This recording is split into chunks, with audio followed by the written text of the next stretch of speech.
السلام علیکم ورحمۃ اللہ وبرکاتہ۔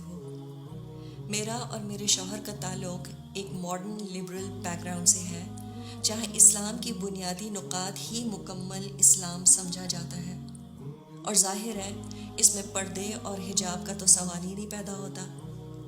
تو دین کی طرف آنے سے پہلے میرا لائف سٹائل کیا تھا، اس پر بات کرنے کا زیادہ فائدہ نہیں ہے۔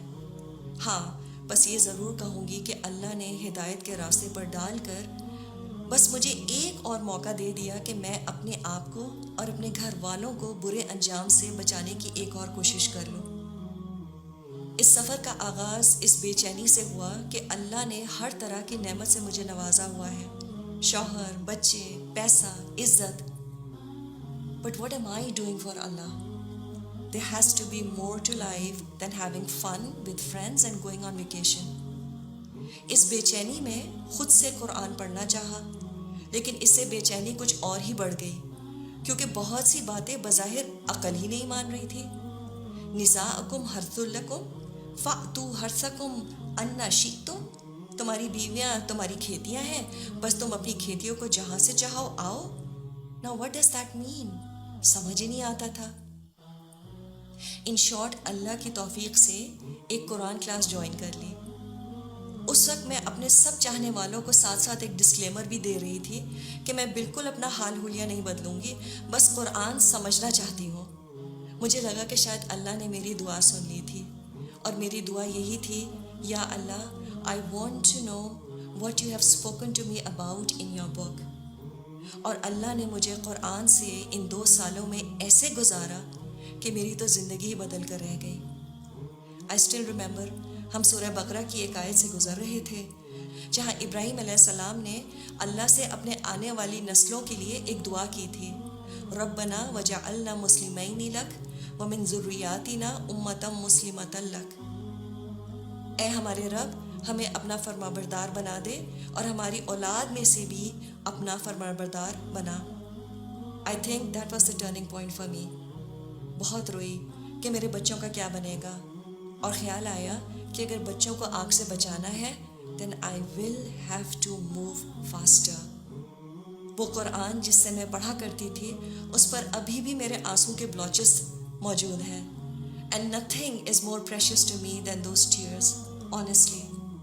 پھر ایمان کے ساتھ حیا نہ بڑھے، now how is that possible؟ تو اسٹیپ بائی اسٹیپ حال حلیے میں بھی تبدیلی آنے لگی، اور ہوتے ہوتے سر کور کرنا شروع کر دیا۔ اور یہ میرے لیے سب سے مشکل قدم تھا۔ آئینے کے سامنے سے گزرتی تھی تو یقین نہیں آتا تھا کہ یہ میں ہوں۔ ابھی شاید شروع کے ہی چند پاروں پر تھی کہ میری بے چینی اور بڑھ گئی۔ And I wanted to go all out. I wanted to further cover myself. And I decided to wear an abaya۔ اس کے لیے گھر والے بھی کچھ تیار نہ تھے، اور مجھے بھی سمجھ نہیں آ رہی تھی کہ اگر میں نے ابایا پہن لیا تو میں کیسے کوپ اپ کروں گی، کیونکہ میرے ارد گرد کہیں بھی ایسا ماحول نہ تھا جہاں پردے دار عورتوں کا انتظام ہوتا۔ اب یہاں پر پرانے دوست بھی کچھ چھوٹنے لگے، کیونکہ ان سے سمجھ نہیں آتا تھا کہ میں بات کیا کروں۔ مجھ سے کسی نے پوچھا کہ تم خوش ہو؟ And I still remember my reply. I said, how can I not be happy? I am for the first time in my life in love with Allah subhanahu wa ta'ala۔ اور جس سے محبت ہوتی ہے، اس کی خوشی سے بڑی خوشی کیا ہو سکتی ہے؟ میں نے اللہ کی مدد سے عبایا پہننا شروع ہی کیا تھا کہ میری ایک پرانی سہیلی مجھے کافی پر لے گئی اور سمجھایا کہ دیکھو، تم جذباتی ہو رہی ہو، دین پر ضرور آؤ لیکن دھیرے دھیرے۔ میں نے اس سے کہا، what if I dye before that? I don't have time.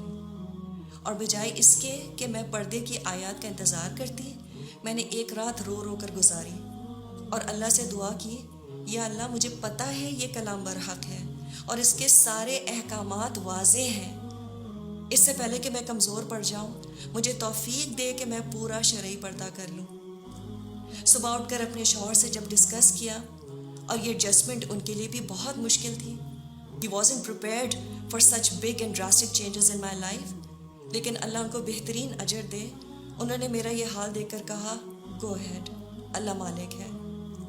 I still remember face کور کرنے کے بعد میرے ہسبینڈ مجھے جب پہلی بار ڈرائیو پر لے کے گئے تو میں نے ان سے آئس کریم کھانے کی ریکویسٹ کی، اور وہ بھی کون آئس کریم کھانے کی، کیونکہ میرا ارادہ شرعی پردہ کرنے کا تھا، اور اس میں ایک بڑی رکاوٹ مجھے اپنے نامحرم رشتہ داروں کے سامنے کھانے پینے کی نظر آ رہی تھی۔ الحمدللہ if you can manage eating cone ice cream, you can definitely manage other meals with your face covering. I still mess up my scarf sometimes, but then I tell myself it's okay. دین پر چلنے پر تو انبیاء کا بھی مذاق اڑایا گیا، تو چلو اس بہانے یہ سنت بھی پوری ہو گئی الحمدللہ۔ لیکن میری زندگی کا ایک بہت بڑا قدم یہ تھا کہ میں نے مکس شادیوں پر جانا چھوڑ دیا۔ اس پر بہت سے رشتہ داروں کا دل بھی ٹوٹا۔ یہ قدم میں نے اس لیے اٹھایا کیونکہ یوں لپٹے لپٹائے ایسی محفلوں میں جانا جہاں باقی عورتیں اتنی تیار ہوں، میں تو سمہاؤ سہ لوں گی اللہ کی مدد سے، but why should any woman has to go through this experience, جبکہ اللہ نے ایک عورت میں زینت کرنے کی خواہش ہارڈ وائر کی ہوئی ہے۔ میں نے یہ قدم اس لیے بھی اٹھایا تاکہ میری اگلی نسلوں میں یا کوئی اور مسلمان لڑکی جب پردے کا ارادہ کرے تو اس کے لیے میرے اس فیصلے سے شاید کچھ آسانی ہو جائے، تو شاید اس میں اللہ میرا حصہ بھی قبول کر لے۔ اور واقعی اس کے بعد جو بھی میری زندگی میں لوگوں کے اعتراضات آئے، مجھے اللہ نے ہی سنبھالا۔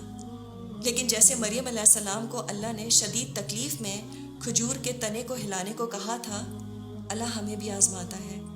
He wants us to see shaking the date palms in our lives، اور اس کے بعد اللہ کی مدد ضرور آتی ہے۔ میں یہ تو نہیں کہوں گی کہ اس کے بعد میری زندگی بالکل آسان ہو گئی، پردہ کرنا آسان ہو گیا، لیکن یہ ضرور ہے کہ اس پردے نے مجھے ایک عجیب سی انر سیکیورٹی، ایک اسٹرینتھ دی، اور رات میں میں جب سونے لیٹتی تھی تو سکون سے سوتی تھی، because I felt that all that struggle will be absolutely worth meeting Allah and seeing His face in the hereafter, inshallah.